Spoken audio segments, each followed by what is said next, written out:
Na verdade, o Renilson, 2 semanas atrás ou 3 semanas atrás, me propôs que eu viesse ser aqui um dos debatedores. E aí eu tinha 2 opções. Lia uma tonelada de matérias que já existem sobre a tal da, pode botar as 30 aspas em cima, nova classe média. E eu dei uma olhadinha por aí, mas não fiquei muito satisfeito, porque eu acho que ninguém sabe ainda o que é isso. A outra seria chegar hoje aqui de manhã, como eu fiquei bem comportado aqui na frente, ouvindo com atenção a todos e fazer algumas elucubrações, mas como eu sou muito disciplinado, e como o Renilson me diz, além disso, você vai ter que escrever um paper de 20 páginas. Então, eu falei, tá bom, eu escrevo um paper de 20 páginas. Então, por que não começar a escrever logo, né? Então, eu vou pedir licença, vou fazer uma leitura dinâmica, mas eu me organizei para... Eu tentei fazer uma reflexão, considerando um pouco do que foi dito hoje aqui, quer dizer, por exemplo, se nós nos lembrarmos do que a professora Lígia Bahia apresentou, a gente sabe para onde ela não quer que a classe média vá. Com certeza, com clareza. Agora, não ficou muito claro para onde é que as outras correntes de opinião ou visões querem que a tal da classe média vá, enfim. Mas eu vou tentar, dentro dessa visão de que sistemas de saúde são sistemas hipercomplexos, baseados em instituições e organizações onde se concentra trabalho humano, e isso envolve dimensões culturais, políticas, ideológicas, organizacionais e várias outras. Então, na verdade, o Brasil vive hoje um momento singular, e é bom que nós estejamos reunidos aqui para falar de uma coisa tão boa como essa. Reduziu a pobreza, reduziu a miséria, a renda média das famílias aumentou, o emprego formal explodiu, que bom, né? Só que isso traz implicações outras do ponto de vista dos padrões de consumo, do ponto de vista da mobilidade social que esse processo, e para nós da área de saúde, é um tema extremamente caro e importante. Então, eu começaria, sem querer entrar no debate sociológico, dizer que eu não acredito nesse termo nova classe média, né? Enfim, acho que os dados colocados aqui, você teve uma tremenda base, uma tremenda ampliação da base do trabalho assalariado, e isso é absolutamente relevante. E acho que, no fundo, o CONAS nos traz para uma reflexão sobre a dinâmica do sistema de saúde brasileiro num novo contexto econômico, político e social no Brasil de hoje, né? Eu também quero chamar a atenção que nós estamos aqui em um espaço de reflexão onde foram apresentadas visões múltiplas sobre o lugar que a saúde ocupa na sociedade, né? Como a saúde é percebida, foram apresentados dados sobre acesso, financiamento, características do setor suplementar, dados históricos, né? Eu gostei muito, mas confesso que continuo incapaz de responder a pergunta do CONAS, que para onde vai essa nova figura sociológica, digamos assim, esses novos atores políticos, né? E eu vou então fazer uma reflexão, que pode estar correta ou não, tomando como ponto de partida um olhar político e cultural. Então, é o seguinte, se nós estamos falando de SUS, de sistemas universais, né, nós temos que nos referir aos sistemas, aos países onde esses sistemas nasceram e surgiram. Então, nessas sociedades onde nasceram os sistemas universais, a sociedade e o Estado, assim como a democracia, já traziam implícitos os sentidos e sentimentos de direito, de cidadania e do espaço que a saúde ocuparia naqueles contextos. E nesses países a sociedade entregava de modo consciente a missão de organizar e dirigir esse sistema ao Estado, para servir a todos sem qualquer distinção. Ou seja, eram sistemas que nasciam da vontade coletiva, amadurecida por processos de construção de políticas voltadas para a construção de uma sociedade menos desigual ou mais homogênea, onde a saúde era compreendida como espaço onde não poderia haver, sob qualquer hipótese, distinção entre cidadãos. No Brasil, o projeto do SUS surge num contexto radicalmente distinto. Ele surge como uma contrapolítica num contexto de luta pela democracia na ditadura militar e com alta fragilidade da democracia, das instituições e do Estado. E em um contexto de grande pobreza da população, de desigualdade, que impactava profundamente as próprias condições de saúde da população. O SUS, então, surge nesse contexto concebido conceitualmente como um poderoso instrumento de justiça social e de implantação de um novo padrão de desenvolvimento para o país, né? Recordemos do processo civilizatório de Sérgio Arouca. Então, é disso que nós estamos falando. Não estamos falando de número de leito, quanto custa cada consultamento, estamos falando de uma nova visão que foi concebida e que está escrita na Constituição brasileira. Ou seja, a proposta da reforma sanitária brasileira apontava de que a redução das desigualdades e a mobilidade social não se faz apenas com ganhos na renda, ou seja, não se faz apenas com capital econômico. É preciso ter também políticas que ampliem o capital social e o capital cultural. Isso está ali na reforma sanitária e na proposta do SUS.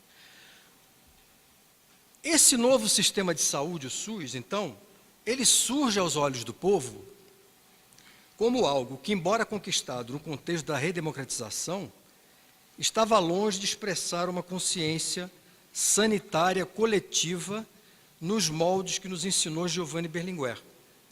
Os mais antigos conhecem o ex-senador pelo Partido Comunista Italiano, sanitarista brilhante e muito amigo do Brasil.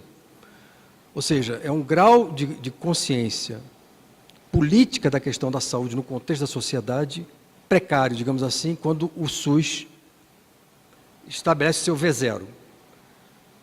E o exemplo mais cabal disto, que eu estou dizendo, é que, ao mesmo tempo que nós comemorávamos a conquista do capítulo Saúde da Constituição de 88, os setores mais organizados do operariado colocavam como ponto central dos acordos coletivos negociados com seus patrões o acesso a uma assistência diferenciada oferecida pelo setor privado. E lenta e gradualmente essa opção ganha espaço junto à classe média e ao funcionalismo público. Ou seja, no nascedouro do SUS estão plantadas as bases do modelo concorrente que, a partir daí, busca hegemonia. Voltando para o Brasil de hoje, para que o SUS possa se colocar como a opção para esse universo de novos trabalhadores e empreendedores, eu prefiro chamar assim, dentro dessa nova dinâmica política e social, o SUS tem que ser percebido como uma conquista para esses novos estratos. Mas eles não veem o SUS dessa forma. Nem sei se reconhecem no SUS. Talvez eles percebam que o SUS seja algo que o governo provê, que é do governo, que é para os mais pobres, e eles não se consideram mais pobres. E que é precário, porque a grande mídia vende uma imagem, constrói uma imagem cotidianamente de precariedade. Então eles se voltam para a conquista de um acesso diferenciado. O processo de ascensão social traz muitas vezes, de maneira implícita, um vetor de diferenciação. Eu estou numa outra posição econômica social, agora eu sou diferente. Buscam no mercado o que já é conquista dos ricos, da classe média, dos funcionários públicos, dos médicos que lhes atendem, dos sanitaristas que formularam a reforma sanitária brasileira, dos governantes. O capital de renda social e cultural destes novos atores os dirigem para o mercado. É como se eles fizessem uma leitura de que se livrar do SUS aumentará o sentimento de segurança de suas famílias em caso de necessidade de atenção à saúde. Mas nós sabemos que essa opção traz riscos importantes para a segurança dessas mesmas famílias, porque ao optar pelo mercado, ele deixa de ser o cidadão diante do Estado e passa a ser um consumidor diante de uma empresa. E ele vai se enfrentar com uma dinâmica mercadológica e com as fragilidades regulatórias que orientam o setor de planos de seguros de saúde. O que leva, na maioria das vezes, à ampliação das desigualdades, comprometimento de parte da renda familiar. Há 2 anos atrás, o governo chinês criou um grupo de especialistas de 5 países, eu fiz parte desse grupo. A convite do governo chinês, nós estivemos lá 3 vezes para analisar a reforma que eles estão implantando na China, uma reforma muito ousada, como tudo lá, mas um dos pontos críticos do que aconteceu na China, na conjuntura pós-Mao, é que eles usaram na saúde a mesma lógica que usaram para o resto da economia, mercado para resolver. O que nós vimos foi uma situação de caos total, corrupção generalizada, endividamento, falência das famílias que tinham que vender o único bem que tinham, uma casa, um boi para poder pagar uma internação, pagar uma cirurgia. Então, uma situação lá, e isso fez com que o governo fizesse uma profunda reflexão desse caminho e começasse a adotar medidas que apontariam para um modelo de seguro universal, estatal, alguma coisa por aí. Bom, para nós podermos avançar nessa linha, na compreensão desse complexo processo, é preciso analisar o que eu denomino de transição cultural no contexto da saúde brasileira. Ou seja, como compreender esses novos atores políticos? Quem são essas pessoas? Não é? Aqui foram mostrados alguns dados que não me permitem ir muito profundamente, mas como se constrói os padrões individuais e coletivos a partir dos quais se estabelecem visões sobre saúde, demandas, necessidades, o sistema de saúde, a função do Estado e do mercado em seu provimento. Ou seja, o que compõe estruturalmente a consciência desse novo ator político sobre saúde e seus determinantes e a melhor forma que eu tenho de prover saúde para mim e para a minha família. E aí entramos necessariamente na discussão sobre três categorias: direito, necessidade e desejo. Né? Ou seja, quando entramos nessa discussão, temos que analisar, de um lado, a saúde enquanto um direito constitucional, a saúde no seu conjunto de necessidades de promoção, prevenção, recuperação, etc., etc., mas também a cotidiana produção de desejos sobre as mais variadas formas de estratégias comerciais e mercadológicas que transformam em produtos, na verdade, dimensões ou categorias que, do ponto de vista da racionalidade técnico-científica, deveriam estar no campo do experimental, do mágico ou do ilusório. Trata-se, portanto, de um complexo político-ideológico, onde devem ser considerados pelo menos três categorias. Primeiro, o conjunto de estratégias das indústrias e dos serviços de assistência privados, com as respectivas mitologias construídas em torno disso. Segundo, as experiências prévias dessa própria população com o próprio Sistema Único de Saúde, que os vem atendendo até um determinado momento, experiências essas que podem ter sido ótimas, excepcionais, ruins, muito dramáticas, ou seja, muito heterogêneas. E terceiro, que eu acho que é uma coisa que fica no campo do simbólico, mas eu não desprezaria, inevitavelmente eu comparo a assistência que eu tenho com os espaços onde os deputados, os senadores, os mais ricos, os governantes e poderosos são atendidos. É uma questão de... Eu tenho mais acesso à informação, eu acompanho, eu vejo televisão, eu leio jornais, eu acompanho o que está acontecendo. A Câmara dos Deputados aprovou recentemente que as despesas com deputados familiares e suplentes, eu soube agora, não tem limite nenhum. Quer dizer, podem abater qualquer tipo de despesa, seja de cirurgia estética ou de qualquer outra coisa. Por outro lado, eu queria falar uma coisa aqui importante, que é o seguinte: a criação do SUS introduziu um potente vetor pró-sistema público e universal, que não deve ser desprezado, mas que se mostrou insuficiente para se contrapor à dinâmica capitalista setorial. Nessa perspectiva, o SUS limitou a velocidade em que o setor privado se estruturou e teve conquistas importantíssimas, entre elas o controle e erradicação de várias doenças infecciosas, saúde da família, mortalidade infantil, transplante de órgãos, etc., programa de AIDS, etc., etc. Quando eu falei que o SUS se mostrou insuficiente para se contrapor a essa dinâmica, cabe a pergunta: por que insuficiente? Inevitavelmente, nós vamos ter que nos referir à crônica insuficiência de recursos financeiros a que ele foi submetido desde o início e que já dura 25 anos, né? As barreiras no campo da gestão, as questões relacionadas ao campo do modelo de atenção e na própria luta política ideológica. Ou seja, por que o SUS não é objeto de desejo, não seria objeto de desejo para esses brasileiros? Por que se disseminou a visão de que o sistema público é um sistema pobre, cheio de problemas, que gasta mal os seus recursos? Nós vimos ali aquele slide mostrando que a maioria acha que se resolver o problema do desvio de dinheiro, resolveria o problema de financiamento do SUS. É evidente que na base desse processo está essa asfixia econômico-financeira crônica, asfixia tecnológica que reduziu qualidade, ampliou o tempo de espera, restringiu o acesso, etc, etc. Mas eu queria fazer uma provocação que pode nos ajudar a entender melhor também essa questão, que é o seguinte: nos anos 90, quando o Brasil decidiu pela implantação do Programa de Saúde da Família, fortemente baseado no trabalho dos agentes comunitários e concentrando a cobertura nas regiões mais pobres e com baixa capacidade de atrair profissionais de nível superior mais qualificados, era, na época, a melhor opção dentro de uma racionalidade técnica e dos recursos financeiros disponíveis. Enquanto esse modelo gradualmente amplia a cobertura para os mais pobres, diga-se de passagem, com alta eficácia do ponto de vista de saúde pública, nas cidades médias e regiões metropolitanas, a ausência de um modelo deste tipo adequado à realidade urbana abre espaço para o crescimento de um modelo centrado na oferta privada de especialistas e de atenção hospitalar. Isto consolida uma cultura que vê a saúde pela ótica médico, tecnologia dura, hospital. Aí a racionalidade sanitarista fala para esses estratos urbanos, ou poderia falar para esses novos estratos. Programa de saúde da família como base do sistema, como porta de entrada, é o melhor caminho.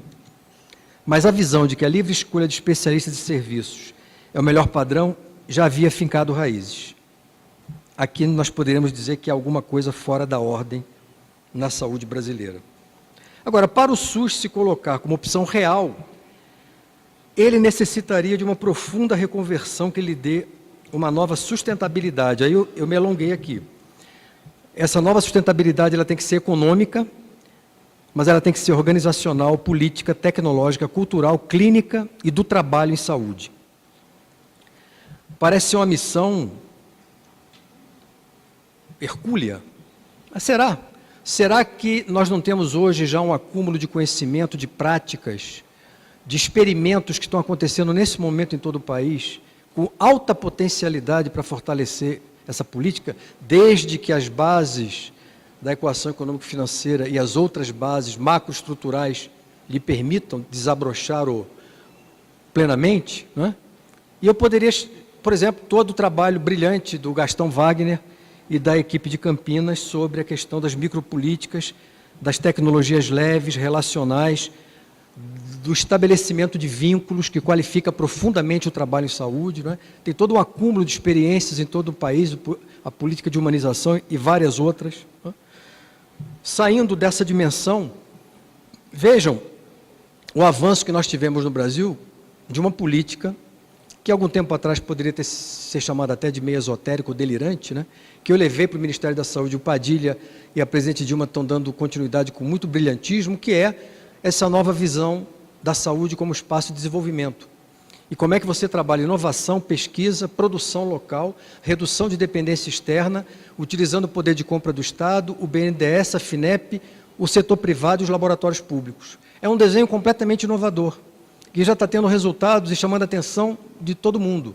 A Inglaterra fez isso, a França fez, todo mundo fez isso. Estruturou uma base tecnológica que lhe permitiu construir o sistema universal. Como é que nós vamos construir o sistema universal sem base tecnológica própria?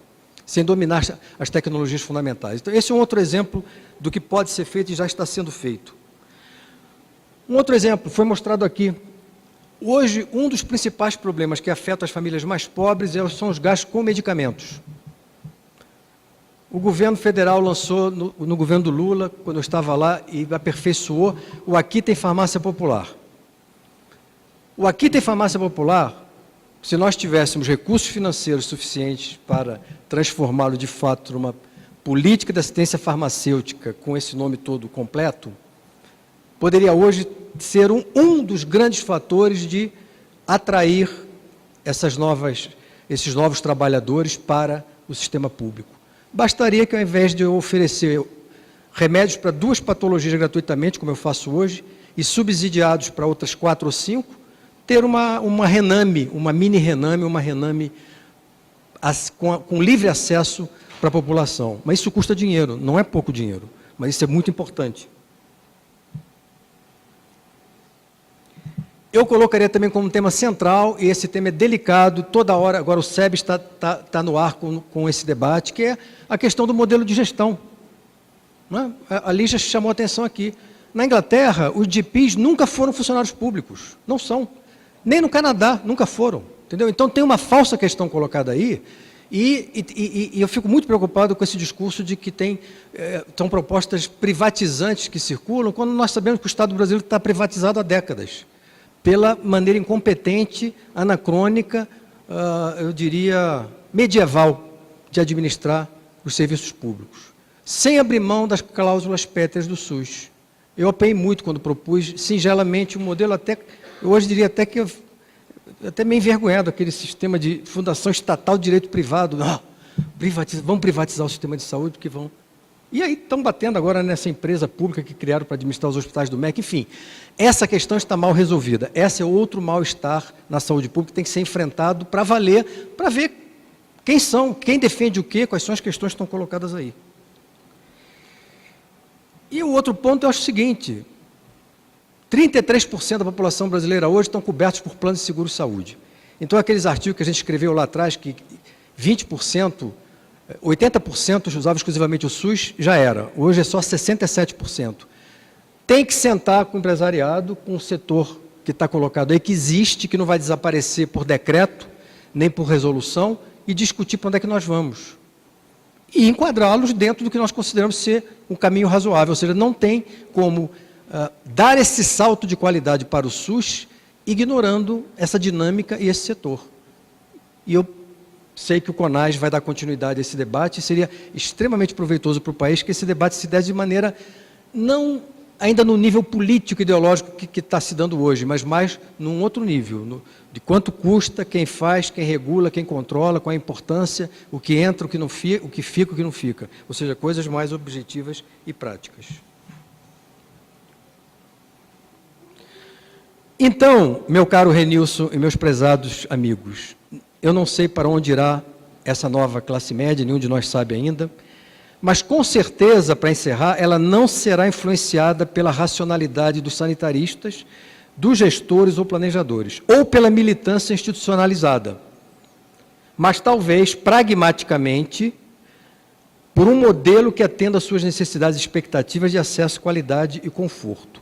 Então, nós temos que colocar na nossa agenda o seguinte, como conquistar esses corações e mentes. E nós precisamos fazer duas coisas, a meu ver. Primeiro, discutir como ampliar o grau de consciência política do país sobre a importância para o futuro das novas gerações de termos um sistema público universal, financiado com recursos do orçamento fiscal, sem subsídio e renúncias fiscais indiretas para o mercado. E segundo, como atender os desejos e necessidades que surgem desse importante processo de mobilidade social. Era isso, obrigado.